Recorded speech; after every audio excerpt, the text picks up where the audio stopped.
ভারতকে হারিয়ে সেমির আশা বাঁচিয়ে রাখতে মরিয়া টাইগাররা। প্রিয় দর্শক, অনুরোধ রইল ভিডিওটিতে একটি লাইক দিয়ে আমাদের ইউটিউব চ্যানেলটি সাবস্ক্রাইব করে দিবেন এবং ভিডিওটি সম্পর্কে আপনার মূল্যবান মতামত কমেন্টস করে জানাবেন। টপ অর্ডার ব্যাটাররা ফর্মে ফেরার পথে থাকায় টি-20 বিশ্বকাপের সেমিফাইনালে খেলার ভালো সুযোগ এখনও আছে বলে মনে করেন বাংলাদেশ অধিনায়ক নাজমুল হোসেন শান্ত। 21 জুন বৃষ্টি আইনে অস্ট্রেলিয়ার কাছে 28 রানে হেরে সুপার 8 পর্ব শুরু করে বাংলাদেশ।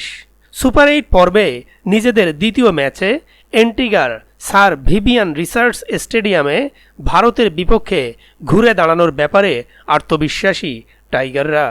22 জুন রাত 8:30 শুরু হবে ম্যাচটি। গ্রুপ পর্বে রানের জন্য লড়াই করতে হয়েছে অধিনায়ক শান্তসহ বাংলাদেশের টপ অর্ডার ব্যাটারদের।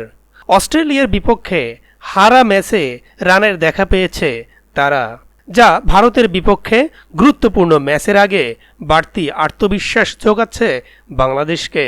অস্ট্রেলিয়ার বিপক্ষে 3 নম্বরে নেমে 36 বল খেলে বাংলাদেশের পক্ষে সর্বোচ্চ 41 রান করেন শান্ত। লিটন দাস 25 বলে করেন 16 রান।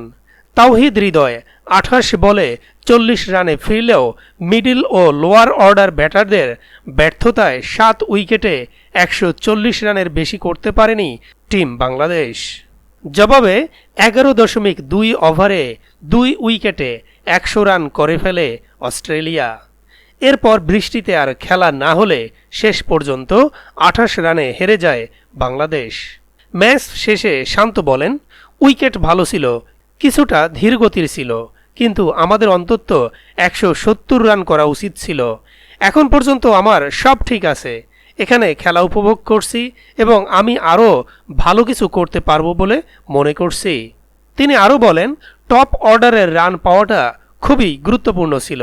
আশা করি বোলাররা তাদের ফর্ম ধরে রাখবে। ভারতের বিপক্ষে পরের ম্যাচে নিজেদের সেরাটা দিতে মুখিয়ে আছে তারা। এই ফরম্যাটে একে অপরের বিপক্ষে 13 ম্যাচ খেলেছে বাংলাদেশ ভারত। এর মধ্যে মাত্র একটি জিতেছে টাইগাররা। টি-20 বিশ্বকাপে 4 বার দেখা হয়েছে এই দুই দলের, সব ম্যাচই জিতেছে টিম ইন্ডিয়া। পরিসংখ্যান বাংলাদেশের পক্ষে না থাকলেও ভারতের বিপক্ষে বেশিরভাগ ম্যাচই আগ্রাসী এবং লড়াকু ক্রিকেট খেলছে টাইগাররা।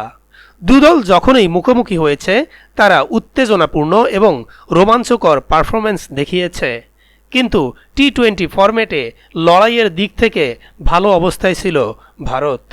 কিন্তু বাংলাদেশ ভারত ম্যাচ প্রতিবারই বাড়তি উন্মাদনা তৈরি করে, বিশেষ করে সামাজিক যোগাযোগ মাধ্যমে এবং বাকি অন্য ক্ষেত্রে সব সময় ভারতকে হারানোর সুযোগ তৈরি করে টাইগাররা। 22 জুনের ম্যাচে ভারতকে হারাতে না পারলে সেমিফাইনালের দৌড় থেকে ছিটকে যাবে বাংলাদেশ। অন্যদিকে বাংলাদেশের বিপক্ষে জিতলে সেমিফাইনালে 1 পা দিয়ে রাখবে ভারত। সুপার 8-এ নিজেদের প্রথম ম্যাচে আফগানিস্তানে 47 রানে হারিয়েছে টিম ইন্ডিয়া।